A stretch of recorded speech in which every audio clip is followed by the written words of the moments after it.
A notification illuminated the screen of Carlos Sanchez's phone at 3:17 a.m. A new follower on Instagram. In the darkness of his Madrid apartment, he squinted at the profile picture. A young woman with familiar eyes that hadn't aged a day in his memory. It was impossible. Yet there she was, Maria S. 1979, his daughter who had vanished without a trace from Madrid Barajas Airport 23 years earlier. The profile had been created just hours ago. No posts yet, just that single photo. A woman now in her 30s who bore the unmistakable features of his 7-year-old daughter, the child he had spent 2 decades searching for. The same slight asymmetry in her smile, the same birthmark near her left eyebrow that no police sketch artist had ever quite captured correctly. The discovery was made in Madrid's Salamanca district, where Carlos had moved after his marriage collapsed under the weight of their shared grief. Maria Sanchez, aged 7, had disappeared while walking between airport terminals during a family trip in 1986.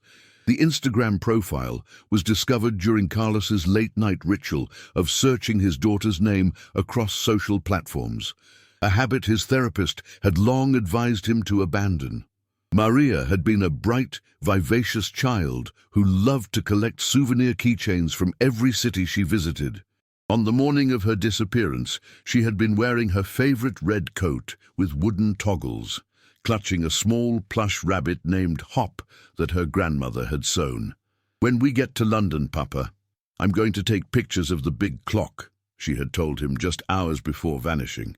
Her teacher had described her as the kind of child who lights up a room, with an unusual talent for remembering details that even adults would miss. In their last family photo, taken at the airport cafe before she disappeared, Maria was mid-laugh, her 2 front teeth missing, chocolate milk forming a mustache above her smile. The official investigation had focused initially on a possible kidnapping. Security footage showed Maria walking slightly ahead of her parents toward their connecting gate, then turning a corner near a newsstand. After that, nothing. She simply vanished in the 12 seconds it took her father to pay for a newspaper and her mother to check their boarding passes. Could someone have planned this with such precision, or was it a crime of opportunity? The Madrid police initially treated it as a potential custody dispute, until they realized both parents were present and equally devastated. A security guard reported seeing a child matching Maria's description being led toward the parking area by a woman in a beige coat. The woman was walking too quickly, the child struggling to keep pace. Was this Maria, or one of the dozens of other children passing through the international airport that busy summer day? The guard had waited nearly 3 hours to report the sighting, by which time any vehicles would have been long gone. Carlos stared at the Instagram profile, his finger hovering over the message button. What would he say to a ghost? Was this some cruel hoax, or had his daughter somehow survived all these years? The profile listed a location, Lisbon, Portugal, just 625 kilometers from where she had disappeared, tantalizingly close after years of searching across continents. The first significant break in the cold case came 6 months after Maria's disappearance, when a school teacher in Seville reported a new student who matched the missing girl's description. By the time investigators arrived, the family had moved without leaving a forwarding address. Their landlord described them as quiet people who paid in cash and had mentioned relocating to South America. Was this coincidence, or had Maria been hidden in plain sight, just a few hours' drive from her real home? As dawn broke over Madrid, Carlos finally pressed the message button. "Maria?" he typed, his hands trembling so violently he had to correct the spelling 3 times. "Is it really you?" He attached a photo, not of missing person posters or the massive search operation, but of Hop, the stuffed rabbit that had been left behind in the airport terminal, now faded and worn from years of being clutched by a father who couldn't let go. The investigation had been plagued by false leads and dashed hopes. A psychic claiming to have visions of Maria near water led to a week-long search of reservoirs outside Madrid. A taxi driver came forward 3 years later, claiming to have driven a nervous-looking couple with a silent young girl to the Portuguese border in the summer of '86. Without license plates or names, the lead evaporated. Each time, the Sanchez family rode the emotional roller coaster from hope to despair. The 10th anniversary of Maria's disappearance brought renewed media attention and a reconstructed age progression image of what she might look like as a teenager. Carlos and his then-wife Elena appeared on national television, their marriage already strained beyond repair by grief's relentless pressure. "Someone knows something," Elena had pleaded through tears. "Please, if you took our daughter, just tell us if she's alive." No calls came that weren't quickly exposed as hoaxes or confused witnesses whose timelines didn't match. 3 minutes after sending his message, Carlos's phone chimed. "Who is Hop?" came the reply, not a denial or confirmation, just a question that sent ice through his veins. How would anyone know to ask about the rabbit unless the profile was too new, the timing too coincidental to be random? Either his daughter was reaching out or someone was playing an unfathomably cruel game. The technological revolution had transformed the search for Maria in ways unimaginable in 1986.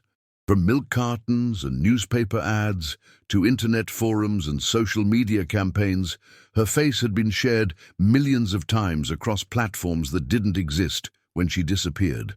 Detective Javier Muñoz, who had inherited the cold case in 2001, had embraced these new tools, creating digital fingerprints to scan for matches across the web. Could an algorithm have finally accomplished what thousands of human eyes could not? "Hop was your rabbit," Carlos replied, his message marked as seen immediately. He had a tear in his left ear that Abuela fixed with blue thread instead of brown.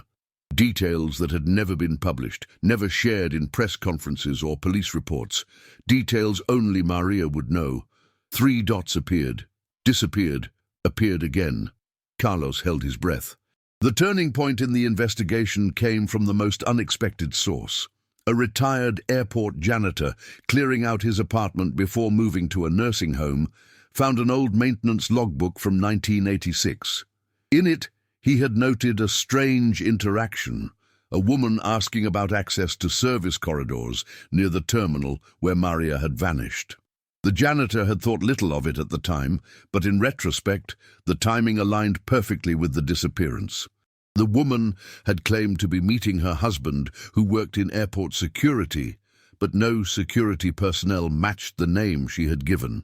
This new lead coincided with a re-examination of the case using advanced facial recognition software. Photographs from Portuguese school records between 1986 and 1990 were being digitized as part of an academic research project. Detective Muñoz had secured permission to run Maria's image against this database. Could the kidnapper have taken her just across the border, calculating that international jurisdiction issues would complicate the investigation? "Papa," the message appeared on Carlos's screen, a single word that shattered his world for the second time in his life. "I've been trying to find you for so long. They told me you were dead." The forensic psychologists consulting on the case had long theorized that Maria's abduction was not random, but specifically targeted.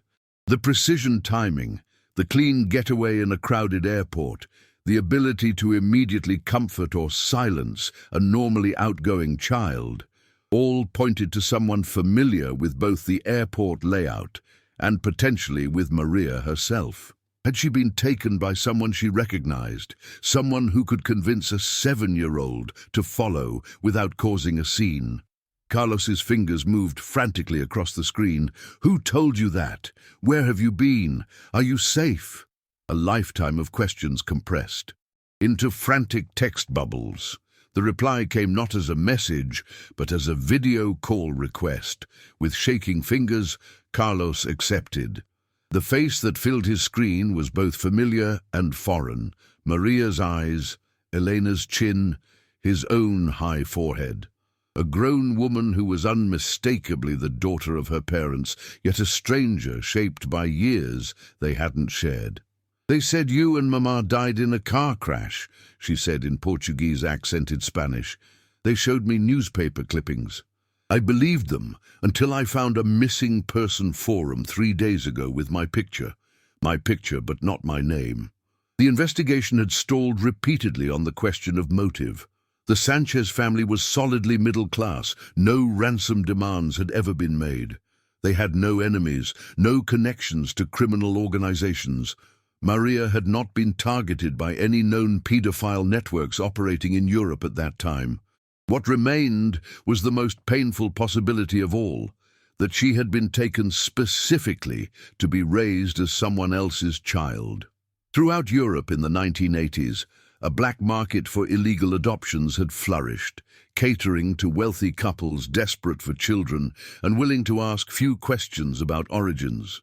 Could Maria have been victim to such a scheme? Detective Munoz had investigated 3 separate fertility clinic doctors with questionable ethics, but never found direct connections to the airport disappearance. "What name did they give you?" Carlos asked, tears streaming freely down his face as he stared at the adult version of his child. "Sofia," she replied. "Sofia Rodriguez. We lived in Lisbon, then Porto, then back to Lisbon. They were good to me, but there were always strange rules. No school photos, no social media. We moved whenever I made friends who asked too many questions. I always felt something wasn't right." The most promising lead had emerged in 2003, when airport security footage from 1986 was enhanced using new technology. In the background of a frame showing the newsstand, technicians identified a woman watching Maria with unusual intensity. Her face was partly obscured, but she matched the height and build of a fertility clinic nurse who had disappeared from her job 1 week after Maria vanished. The nurse, Gabriela Ferreira, had connections to an underground network that matched childless couples with available children, sometimes orphans, sometimes not. The woman who raised me died last year," Sofia Maria continued. "Cancer. On her deathbed, she told me to look in a safety deposit box after she was gone. Inside was my original birth certificate, a lock of hair, and a newspaper clipping about your search for me. She said she was sorry, that they had only wanted a child so badly. That's when I started looking for you." The investigation had identified Gabriela Ferreira's sister living in Lisbon, married to a wealthy businessman who traveled frequently for work. Vera and Antonio Rodriguez had suddenly appeared with a daughter in late 1986 after years of failing to conceive. They had claimed the child was adopted through a private arrangement with a young mother in Spain, but had no documentation to support this. When questioned as part of a wider investigation into illegal adoptions in 1994, they had produced paperwork that later proved to be falsified. By then, however, the trail had gone cold, and Portuguese authorities were reluctant to remove a seemingly well-cared-for child from the only home she remembered. "I want to see you," Carlos said, "in person. Can I come to Lisbon?" The words tumbled out before he could consider the implications, the complexity of reuniting with a daughter who had been raised by her kidnappers, who had built a life with his child while he searched in vain. "I'm already in Madrid," she replied, her voice breaking. "I arrived yesterday. I've been working up the courage to find your address. I've been walking past your building for hours, but I couldn't. I didn't know how to just appear after all this time. So I made the Instagram account thinking maybe you still searched for me online." The groundbreaking development in the cold case came not from police work, but from commercial DNA testing. In 2017, Carlos and Elena had both submitted samples to a genetic ancestry service, hoping against hope that somewhere in the world their daughter might do the same. For years, no matches appeared beyond distant cousins they already knew about. But the database grew exponentially each year, and Detective Munoz had arranged for quarterly checks against new submissions. 2 weeks before the Instagram message, a partial match had appeared. Not Maria directly, but someone sharing enough DNA markers to be a close relative. A woman in Lisbon had been searching for her biological family, believing herself to be adopted. The system had flagged a potential niece-uncle relationship with Carlos. The woman was not Maria, but could be her daughter, Carlos's potential granddaughter. Had Maria started her own family, unknowingly connected to the parents she had been stolen from? "Where are you exactly?" Carlos asked, already pulling on clothes, grabbing his keys. "Stay there. I'm coming now." "I'm at the airport," she said, the video shaking as she turned her phone to show Madrid Barajas Airport, rebuilt and expanded since 1986, but still the scene of the crime that had defined both their lives. Terminal 4. I've been walking around for hours, trying to understand what happened here, trying to remember. The investigation had concluded that Maria's memory of the abduction would likely have been suppressed or altered. Child psychologists consulting on similar cases noted that young children often adapted to new circumstances with surprising speed, especially if told convincing stories about why they were suddenly with new parents.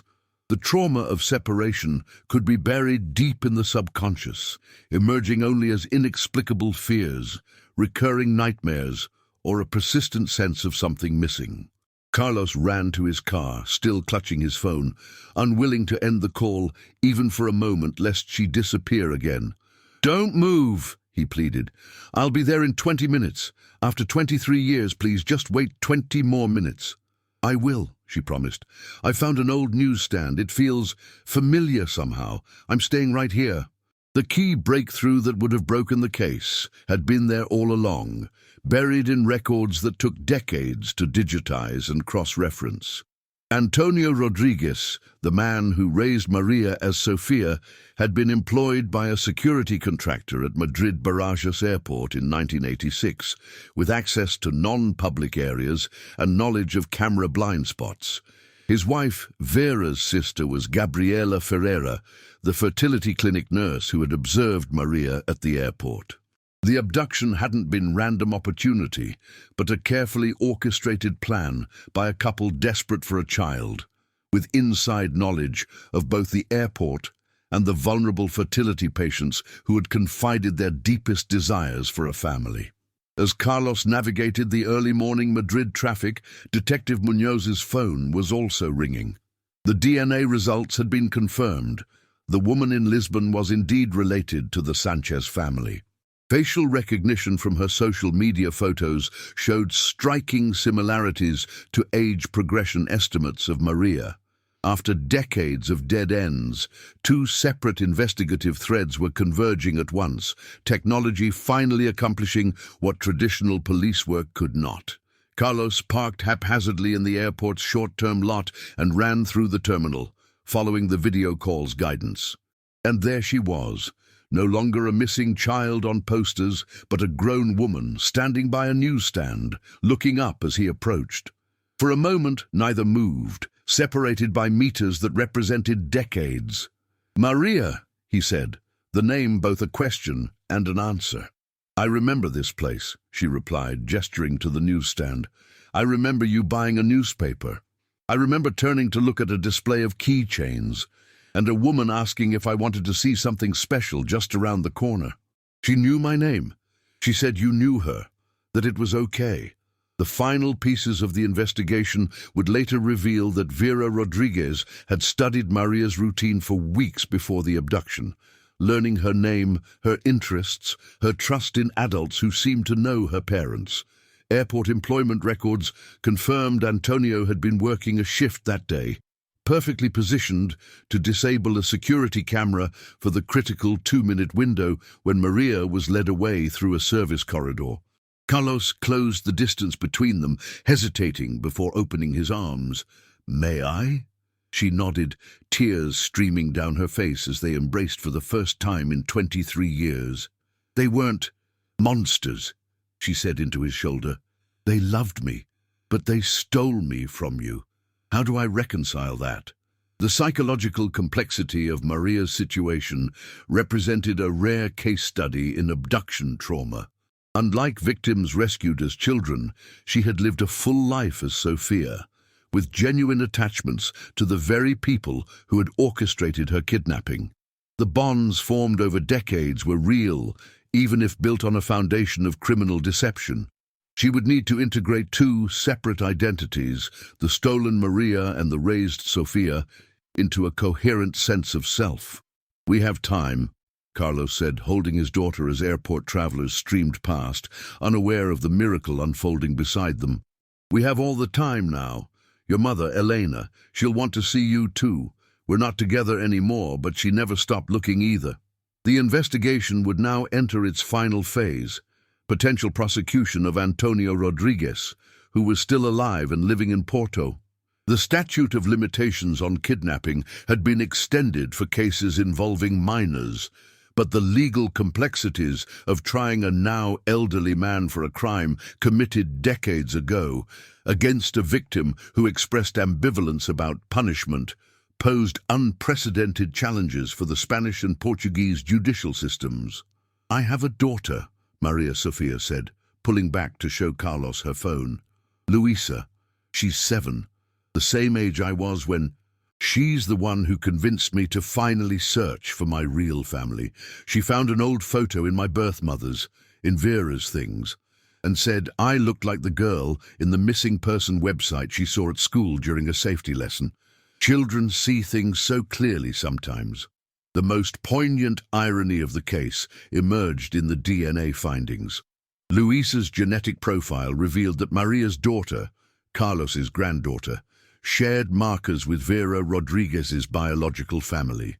Further investigation would reveal that Vera and Antonio had been distant cousins of the Sanchez family, so distant they would never have known without modern genetic testing. In their desperate quest to have a child of their blood, they had unknowingly stolen from their own extended family tree, creating a twisted genetic circle that technology would eventually expose. "I have a granddaughter," Carlos whispered, staring at the photo of a dark-haired girl with his mother's distinctive eyes. "All this time, when I thought I had lost everything?" Maria Sofia looked up at her biological father, searching his face. "I don't know what to call myself anymore. I've been Sofia longer than I was ever Maria. But meeting you feels like finding a missing piece I didn't know was gone."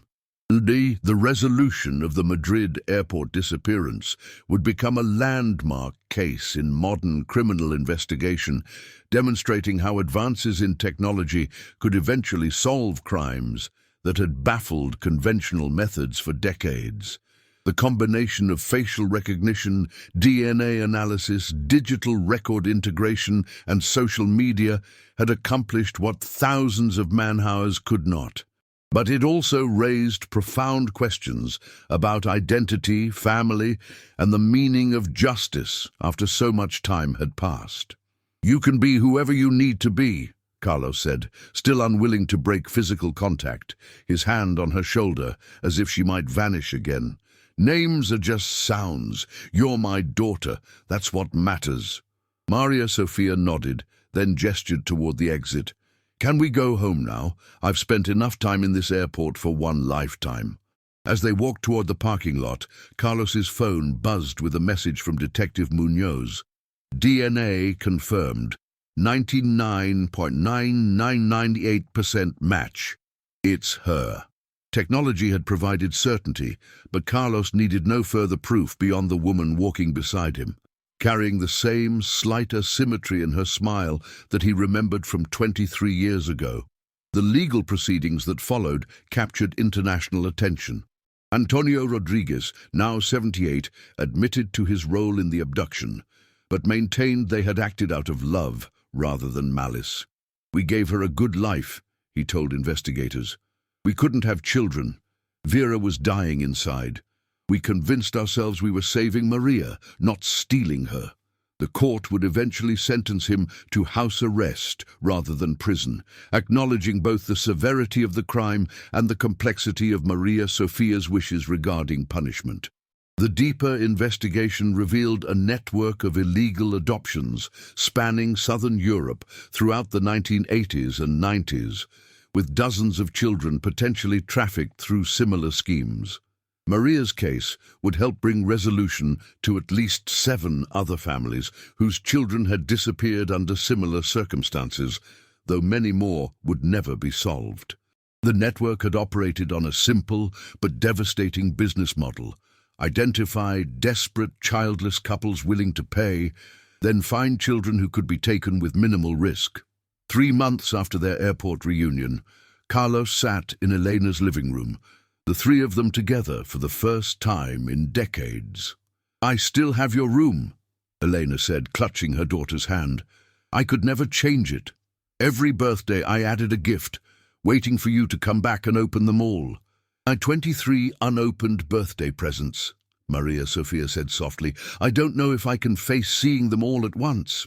The psychological aftermath for all involved was profound. Elena had preserved Maria's childhood bedroom as a shrine, unable to process her grief. Carlos had moved countries repeatedly, convinced that his daughter might be somewhere else in the world if he could just search in the right place. Both had suffered decades of suspended mourning, unable to grieve properly without confirmation of death, yet unable to move forward without resolution. "Luisa wants to meet you both," Maria Sofia said. "She has so many questions. She says she wants to know her real family story, even the difficult parts." The investigation's concluding psychological assessment noted that children of abducted children often became the bridge between fractured family histories. Luisa, at 7, was already demonstrating remarkable resilience and curiosity about her complex heritage. Experts predicted she might ultimately help heal generational trauma by embracing both sides of her family story without the burden of direct experience. "When will you bring her?" Elena asked, hope flooding her voice for perhaps the first time in 23 years. "Next weekend, if that's okay. She already calls you Abuela Elena from the photos I've shown her. She says your eyes look kind." The societal impact of Maria's case extended far beyond one family's tragedy and redemption. It sparked renewed interest in cold cases worldwide, with thousands of families submitting DNA to various databases in hopes of similar miracles. It also raised critical questions about genetic privacy, as Maria would never have been found without widespread DNA collection that many considered controversial. How many other mysteries might be solved if everyone's genetic code was available for comparison? And at what cost to privacy? "We have a second chance," Carlos said, looking between his ex-wife and his found daughter. "Not many families get that after so long." Maria Sofia nodded, then pulled out her phone to show them something. "I've been thinking about names," she said, navigating to her Instagram profile. The screen showed a changed username: Sofia Marias. "I can't erase Sofia. She's as real as Maria ever was. But perhaps I can be both. The child you lost and the woman I became." The investigation concluded with a finding that would reshape how missing children cases were approached globally. The Madrid airport case demonstrated that resolution might come decades later through technologies unimaginable at the time of the crime. As a result, no case would ever again be truly cold as long as DNA samples were preserved and digital records maintained. Time, rather than being the enemy of justice, could sometimes be its ally as science advanced. Carlos and Elena looked at their daughter's chosen name, the digital embodiment of her dual identity. "Both," Elena agreed, reaching for Carlos's hand in a moment of shared understanding. "You've always been both to us, the Maria we lost and the woman we hoped you would become, wherever you were."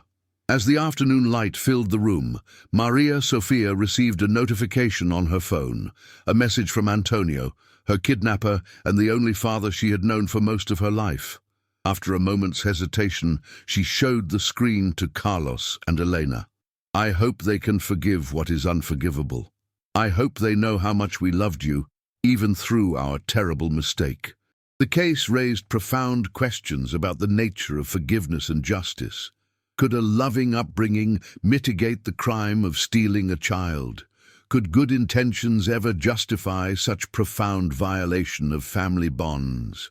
These were questions with no simple answers, questions that Maria Sofia would grapple with for years to come as she integrated her fractured history. "I don't know if I can ever forgive him," Elena said, her voice tight. "He watched us suffer for years, knowing he had our child." "I understand," Maria Sofia replied. "I'm not asking you to. I'm still figuring out how I feel myself." The final investigative report included a series of recommendations for preventing similar crimes in the future. Airport security protocols were enhanced specifically around unaccompanied minors. International adoption processes were scrutinized and standardized across EU nations. DNA collection became routine in missing persons cases, regardless of how much time had passed. The lessons learned from Maria's case would potentially prevent countless other tragedies, a silver lining to decades of pain. Carlos looked at his daughter, the woman who was both stranger and blood, and asked the question that had haunted him for 23 years. "Were you happy? Even not knowing who you really were, did you have a good life?"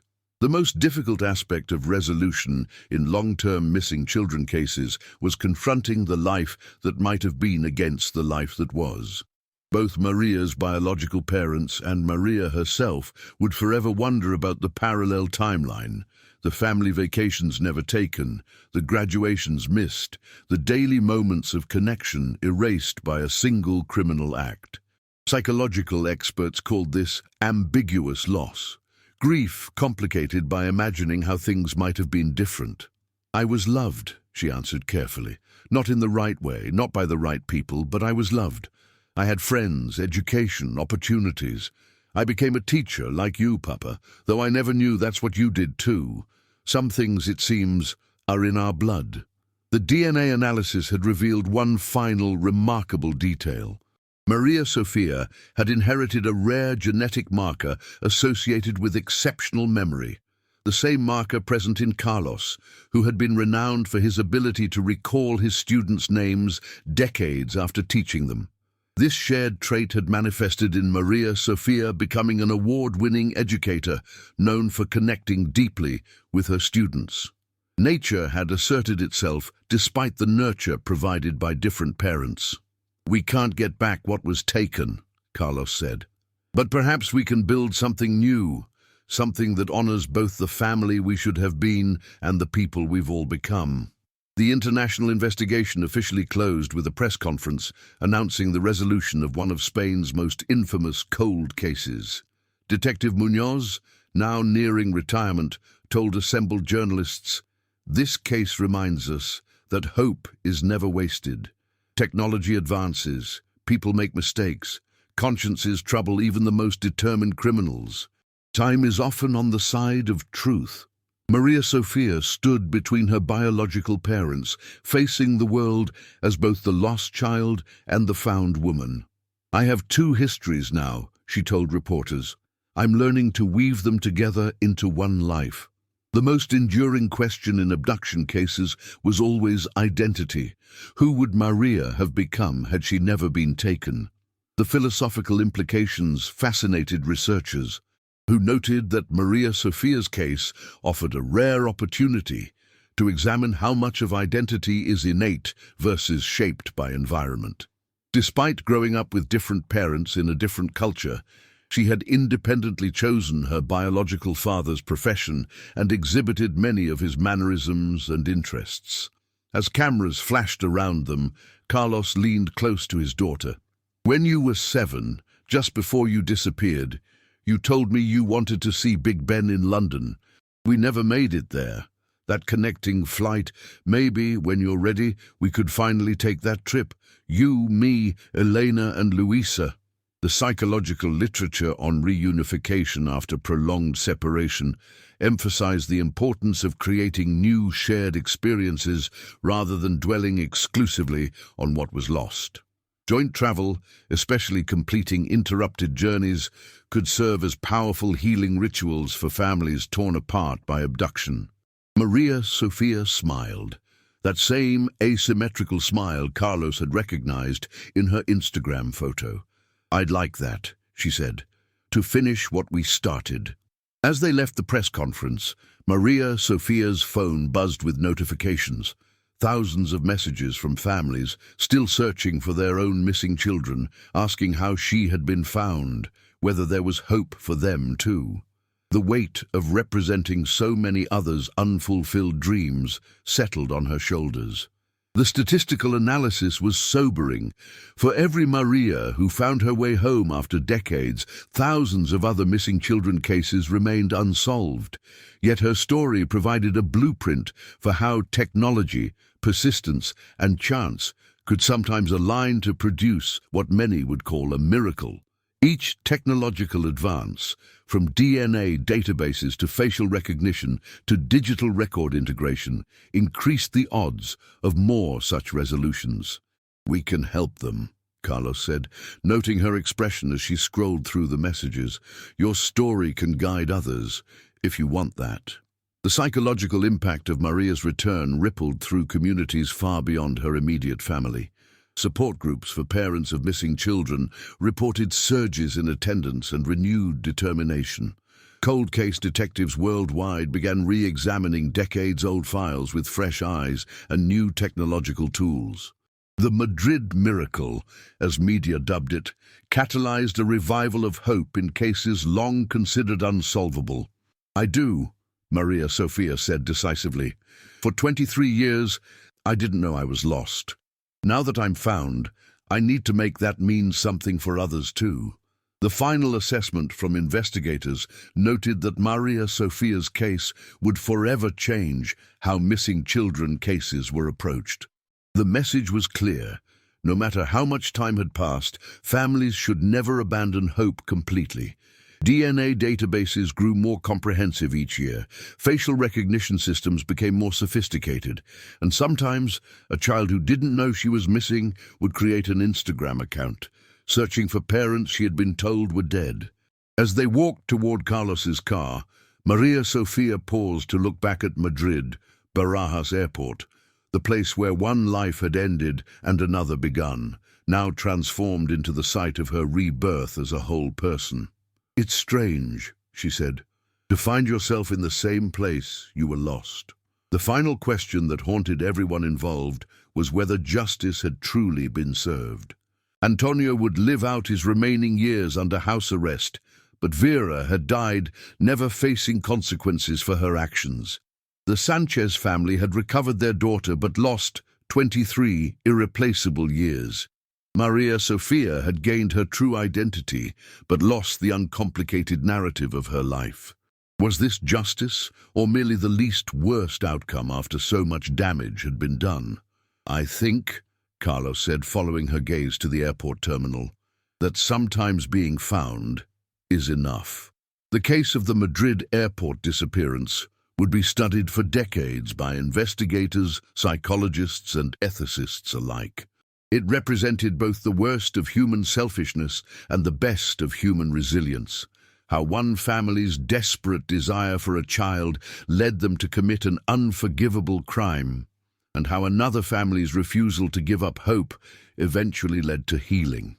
As Maria Sofia's story spread worldwide, one question emerged consistently in public discussion.